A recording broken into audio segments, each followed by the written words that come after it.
Hey guys, how's it going? Today we got a cool horn to look at. So we've got a round base M3 in front of us today. Now this is actually a M&ET M3. So that's the heritage of this horn. The paint is not original. It has been repainted to match. The paint, well, the original M&ET paint was pretty much non-existent on this one. Now I didn't paint this. Another collector of mine, a friend of mine, collector did.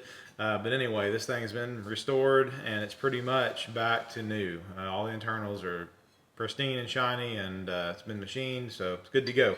Anyway, it is running with the number 1 reversed, so it's an M3 R1.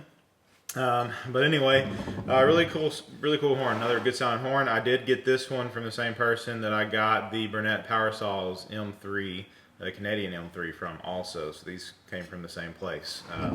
But anyway, this is it, guys. That's about it. Just another M3, good sounding one. So y'all enjoy this. This is a M&ET Nathan M3.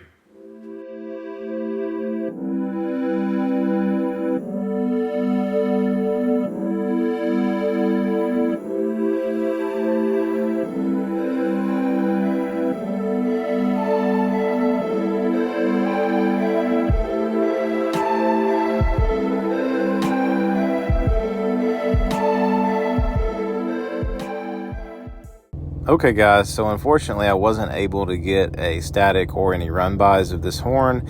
It kind of came up quick and I ended up letting this horn roll on to another friend of mine where it is actually back in full-time service. So it's getting used every day, I guess, living the best life it can on top of this pretty nice locomotive. So y'all enjoy this small video of it running in service.